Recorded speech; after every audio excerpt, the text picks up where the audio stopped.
வணக்கம் ஸ்டூடெண்ட்ஸ். நான் ஹரிகிருஷ்ணன் பேசுகிறேன். 11th English 4th unit prose tight corner part 4 நம்ம அதில் பார்க்க போகிறோம். இது கதை என்னன்னாக்கா, ஈவி லூகாஸ் வந்து ஒரு ஏலம் எடுக்க போவார். அதில் அதிக அமௌண்ட் கொடுத்து ஏலத்தை எடுத்துருவார். அது எப்படி வந்து மீண்டும் ரிட்டர்ன் பண்ணுறாரு, எப்படி பணத்தை கட்டுறாரு அப்படிங்கிறதான் இந்த பார்ட் உள்ள நம்ம அதில் பார்க்க போகிறோம். இதில் பாருங்களேன், பேஜ் நம்பர் வந்து 107. Meanwhile the sales came to the end. என்ன அப்படின்னாக்கா, அந்த வியாபாரம் வந்து முடிஞ்சிருச்சு. முடிவுக்கு வந்துட்டு ஸ்டாண்டு நான் நின்றுட்டு இருந்தேன். எங்கே தெரியுமா நின்றுட்டு இருந்தேன்? On outskirts of the little knot buyer around the desk who were the writing the check and giving the instruction and naturally preferred to be a last. அப்போ நான் நின்றுட்டு இருந்தேன். எங்கே தெரியுமா நின்றுட்டு இருந்தேன்? Outskirts of the little. எங்கன்னாக்கா கொஞ்சம் தூரம் அவுட் ஸ்ட்ரிக்ட்னாக்கா வெளியே. ஸோ நான் வெளியில் நின்றுட்டு இருந்தேன். நின்றுட்டு இருக்கும்போது நாட்டு பையர்ஸ் நாட்னாக்கா அந்த இடத்துல வாங்கினவங்க எல்லாமே என்ன பண்ணுறேன்னாக்கா அரவுண்ட் த டெஸ்க்கு. எங்கே தெரியுமா நின்றுட்டாங்க? அந்த டேபிளை சுற்றிலும் டெஸ்க்கை சுற்றிலும் நின்றுட்டாங்க. ஹூ ஆர் ரைட்டிங் த செக்கு. என்ன பண்ணிட்டு இருந்தாங்கனாக்கா, அவங்க வந்து செக்குனாக்கா காசோலை வந்து எழுதிட்டே இருந்தாங்க. And giving the instruction. அப்போ அந்த இடத்துல வந்து அறிவுரை அந்த இடத்துல சொல்லிகிட்டே இருந்தாங்க. கொடுத்துட்டு naturally I prefer to be a last. நான் என்ன பண்ணேன், இயற்கையாகவே வந்து என்னது நான் வந்து தனியாக வெளியில் இருக்கும்போது எல்லாம் கடைசியில் போடலாம் அப்படின்னு சொல்லிட்டு அந்த இடத்துல நான் நின்றுட்டு இருந்தேன். I preferred to be a last. நான் கடைசியாக அந்த இடத்துல போகலாம்னு அதில் நான் நின்றுட்டு இருந்தேன் அப்படின்னு சொல்லிட்டு இட் வாஸ் தேர். ஸோ அங்கே இருந்துச்சு என்னன்னாக்கா, that I was join my friend. So அங்கே என் ஃப்ரெண்டோட அந்த இடத்துல போய் நான் நின்றுட்டு இருந்தேன். பட்டு ஃபார் த மூமெண்ட் அந்த நேரத்தில் for on my look at my face, என்னோடய ஃபேஸை பார்த்தோன்னே he rammed his handkerchief. He ரேம்னாக்கா அதாவது வாயில் வந்து கர்ச்சிப்பை வச்சுக்கிட்டு சிரிச்சுக்கிட்டான், வாயில் வச்சுக்கிட்டான். இன் ஹிஸ் மவுத்து. அதில் என்ன வாயில் வச்சுக்கிட்டு கர்ச்சிப்பை வாயில் வச்சுக்கிட்டு அந்த இடத்துல சிரிச்சுக்கிட்டான். Again disappear. மீண்டும் பார்த்தீங்கன்னாக்கா அவன் மறைஞ்சு போயிட்டான். யார்? என்னோட நண்பன் அதில் மறைஞ்சு போயிட்டான். அப்படி மறைஞ்சு போகும்போது அலோன் ஐ வாஸ். நான் அப்படி இருந்தால் தனியாக இருந்துட்டேன். To dry his awful read. So விதியை வந்து நான் நொந்துக்கிட்டேன். அவஃபுல்னாக்கா அவமானம் சொல்கிறது, நொந்துக்கிட்டேன். I have never felt such a fool. So நான் ஒருபோதுமே அதை நான் முட்டாள அதை நினச்சதில்லை. ஸோ வாழ்க்கையில் வந்து அது மாதிரி நினச்சி பார்த்ததில்ல. அதாவது I never felt such a fool. நான் நினச்சி பார்த்தது அது இல்லாமல் had cold feet in my life. நான் வாழ்க்கையில் இது மாதிரி வந்து பயந்தவங்களே இது மாதிரி நினச்சி பார்த்ததில்ல. கோல்டர் ஃபீட்டு அப்படின்னா பயந்தவங்களே நான் நினச்சி பார்த்ததில்ல. I believe. நான் நம்பினேன் என்னது, I should have welcomed firing party. நான் என்ன நம்பினேன், எப்படி தெரியுமா நம்பினேன்? I should have welcomed. நான் என்ன பண்ணியிருந்தேன், வரவேற்றேன். எப்படி தெரியுமா வரவேற்பேன்? ஸோ துப்பாக்கி வச்சிருந்த போல் அந்த இடத்துல இருக்கணும் என நான் நம்பினேன். ஸோ நான் நம்பினேன். எப்படி நம்பினேன்? என்கிட்ட துப்பாக்கி எப்படி இருக்கும், ஃபிர்லிங் பார்ட்டி. ஸோ துப்பாக்கி வச்சிருக்கோன்னா வந்து நம்பி அழைச்சிருக்கணும் அப்படின்னு அதில் இருந்தேன், நினச்சிருந்தேன். அண்டு மற்றும் தென் அண்ட் அன்எக்ஸ்பெக்டட் ஹேப்பன்டு. அது எதிர்பாராதமா நடந்துருச்சு. என்ன நடந்துச்சு? And I realised. நான் உணர்ந்தேன் that a career of resisted sometimes I reward beyond to the more conscious of the virtues. நல்ல பண்புகளை உடைய இந்த மாதிரி விஷயங்கள் நடக்கும்பொழுது ரிவார்ட்ஸ்னாக்கா அவார்டு நம்ம சொல்கிறது. இது சில நேரத்தில் இப்படி நடக்கும் பொழுது அந்த கேரியரில் நான் அதுமாரி உணர்ந்து பார்த்தேன். நற்பண்புகள் அதுமாரி கொடுக்கும் அப்படின்னு சொல்லி நான் நினச்சி பார்த்தேன். A voice. அப்போ அந்த நேரத்தில் பாருங்களேன், a voice at my ear the suddenly said. அப்போ அந்த நேரத்தில் என்னோட காது ஓரத்தில் ஒரு சவுண்டு கேட்டுச்சு. என்னன்னாக்க பெக்கு பாடன். பெக்குனாக்க கெஞ்சி கேட்குறது ஒன்று இருக்குது. ஆனால் இங்கே மன்னித்து விடுகள் அப்படின்னு அர்த்தம் அந்த சொல்லுது. பாடனாக்கா மன்னித்து விடு, மன்னிச்சுடுங்க சார் அப்படின்னு அதில் என் காதில் கேட்டுச்சு அப்படின்னு சொல்லிட்டு but was you gent that body a big dugby. So டா பிக்னி அப்படின்னு சொல்லுவாங்க. டா பிக்னி. அப்போ அந்த கிட்டக்க வந்து சொல்கிறேங்களேன், நீங்கள் வாங்கினீங்க இல்லையா அந்த பிக்சர், தட் பாட் அந்த பிக்குன்னா பெரிய டா பிக்னி, அந்த பிக்சரை வாங்கினீங்க இல்லையா அப்படின்னு அந்த இடத்துல அந்த பிக்சர் வாங்கியது அப்படின்னு சொல்லிட்டு அடுத்து பாருங்களேன், ஐ அட்மிட்டட். ஐங்கிற வார்த்தை இருக்குன்னு சொல்லியிருக்கேன். ஆத்தர் என்ன சொல்கிறேன், ஆமாம் நான் தான் அதில் வாங்கினேன் அப்படின்னு சொல்கிறேன். வெல் அந்த ஜென்ட்டு ஹூ ஆஃபர்டு. யார் அந்த ஜென்ட்டு? அந்த மனிதன் இருக்கார் இல்லையா, யார் அந்த வியாபாரி, அவர் என்ன பண்ணுறாரு, ஆஃபர்னாக்கா அது உங்கள்கிட்ட கேட்குறாரு. என்ன கேட்குறாரு? 4000 கினியாஸ் வாண்ட் டு நோ. அவருக்கு 4000 கினியாஸ் தான் அதில் வாங்கினது இருந்துச்சு. ஆனால் if you will take 50 guineas for the bit. அப்போ நீங்கள் என்ன பண்ணீங்க, ஏலத்தில் 50 கூட கேட்டீங்க அப்படின்னு சொல்கிறாரு. If ever the messenger.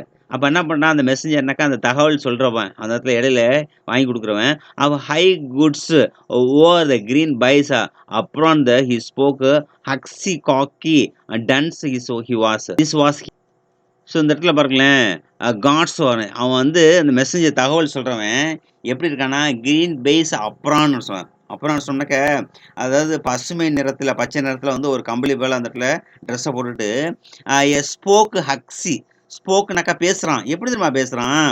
அவனுடைய வார்த்தை வந்து ஒரு மாரி ஒரு கரகரப்பா இருக்கு அந்த இடத்துல.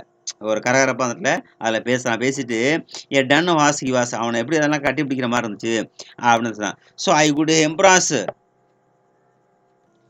ஸோ அவன வந்து I could have embraced him and wept for joy. அந்த சந்தோஷத்துல அவன கட்டி பிடிச்சி அப்படியே அழுவணும் போல அந்த இடத்துல இருந்துச்சு.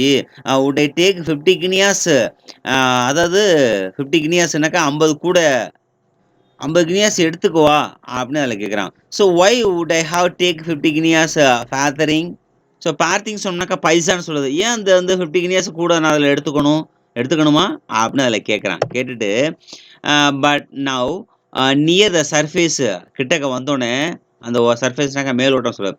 So ready in the best of us and worldly so தேவையான அளவுக்கு தயாராக இருந்தாலும் சரி, even the best of us இருந்தாலும் அது நல்லது தான். அந்த வேர்ல்டு ஜெலின்னாக்கா சூழ்ச்சின்னு சொல்றது. இந்த உலகத்த வந்து சூழ்ச்சின்னு சொல்றாரு. Is that most he would offer இதுதான் அதிகமா அவர் குடுக்கக்கூடிய பணமா? அப்படின்னு அதில இவர் தான் அது அதிகமா குடுக்கக்கூடிய விலையா? அப்படின்னு அவர் கேட்குறான். I had to presence of mind to ask அப்ப அந்த இடத்துல சொல்றாரு. எனக்கு அந்த இடத்துல கேட்கணும்னு தோணுச்சு. பிரசன்ஸ் அப்படின்னாக்கா அந்த நிகழ்வு அந்த நேரத்துல அது மாரி கேட்கணும்னு எனக்கு தோணுச்சு அப்படின்னு இது கதைய சொல்லிட்டு அந்த வருவாரு. It's it's not for me for to say so இது வந்து எனக்காக இல்ல. ஹி ரிப்ளைடு அப்படின்னு சொல்லுவாங்க. ஹி ரிப்ளைனாக்கா அந்த மெசஞ்சர் அந்த கடவுள் மாரி அந்த இடத்துல வந்து காப்பாத்த வருவான் இல்லையா? ஸோ அவன் வந்து அந்த ரிப்ளை பண்ணான். இட்ஸ் நாட் ஃபார் மீ எனக்காக இல்ல சொல்லல சார் அப்படின்னு சொல்லுவான். So no harm is trying for a bit more is there. So நான் அது சொல்லக்கூடாது அப்படின்னு அந்த இடத்துல மெசஞ்சர் சொல்லிட்டு அதில கீழ உள்ள சொல்லுவாங்களேன், அவர்ட்ட அத எடுத்து சொல்றேன் அப்படின்ட்டு அந்த தொகைய நீங்க வாங்கிக்கணும் அப்படின்னு சொல்லுவான் அதில. No harm to trying to for bit more. So கூடுதலா கேட்கறதுக்கு ஏலம் கேட்கறது பிட்னாக்கா ஏலம் கேட்கறதுக்கு அங்க யாருமே இல்ல. இஸ் தேர் இருந்தாங்களா? அப்படின்னு அதில கேட்கறான் அதில. ஸோ கேட்டுட்டு டெல் ஹிம் சொல்லுங்க. I will take a 100 I set and I got it. சொல்லுங்க நான் வந்து 100 எடுத்துக்கிறேன் அப்படின்னு அதில சொன்னோனே, ஐ செட் நான் சொன்னேன் சொல்லிட்டு ஐ காட் இட் நான் வந்து பணத்த வாங்கிட்டேன் அப்படின்னு அதில சொல்றாரு. ஸோ எவ்வளோ குடுத்துருக்காரு? 100 கூட அந்த இடத்துல எடுத்துக்கிறேன் அப்படின்னு சொல்றாரு. When I found my friend நான் என்னுடைய நண்பன பார்த்தேன். வென் ஐ ஃபவுண்ட் நான் என் நண்பன பார்த்தபொழுது, ஐ வாஸ் லாஃபிங் டூ அதிகமா அந்த இடத்துல சிரிச்சேன். எதுக்கு? பட் ஆனா he became a grave at once on seeing the cheque. So அந்த ஸோ இந்த காசோலைய பார்த்தோனே எனக்கு என்னாச்சுன்னா, கொஞ்சம் லைட்டா சிரிப்பு வந்துருச்சு. Well I am hanged. So எனக்கு என்ன பண்ணுச்சுன்னா, எனக்கு தோண்டிட்டே இருந்துச்சு. ஐ ஹேங்க்டு எனக்கு அந்த இடத்துல தோணுச்சு. ஹி செட் அவன் சொல்லிட்டே இருந்தான். அ ஆஃப் ஆல் லக்னா இது வந்து ஒரு அதிர்ஷ்டம். வெல் ஐ அம் ஹேங்க்டு அப்படின்னு சொன்னான். வெல் ஹேங்க்னாக்க அதிர்ஷ்டம் அப்படின்னு சொன்னான். ஸோ எந்த ஒரு யோசனையும் அந்த இடத்துல அது தோணல. தென் ஹி செட் அது சொன்னான். யாரு? என் நண்பன் சொன்னான். ஸோ டோன்ட் ஃபர்கெட் மறக்காத that if it had been for me you hadn't be for me I wouldn't have come to இந்த கிறிஸ்டியன் அட் ஆல். ஸோ அவன் சொன்னானாக்கா மறக்காத நான் உன்னை இப்படி கூப்பிட்டுருந்தேன் இல்லையா? If it hadn't for me you would have come to the Christian நான் கூப்பிடலனாக்கா நீ இந்த இடத்துல வந்திருப்பியா அப்படிங்கிறான். ஐ ஷல் நெவர் ஃபர்கெட் நான் ஒருபோதும் அந்த இடத்துல மறக்க மாட்டேன் அப்படின்னு அந்த ஆத்தர் சொல்ல.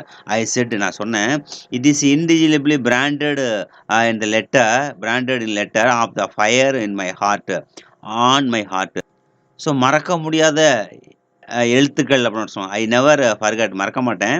So indelible branded letter fire in my heart என்னுடைய அந்த தீப்பொறியிலான அந்த வார்த்தைகளை வந்து என் மனதில் அந்த இடத்துல எழுதிட்டேன். ஹார்ட்னாக்க இதயத்தில் எழுதிட்டேன். My hair has it gone white has it என் தலைமுடி இன்னும் வெள்ளை ஆகலை. My hair has it gone white என்னோட தலைமுடி இன்னும் இல்லை வெள்ளையாகலை. ஹேஸ் இட் ஆயிருக்கா அப்படின்னு அதில் கேட்குறான். ஸோ கதை தான் அதில் உள்ளது. Thank you for watching this video. Thank you.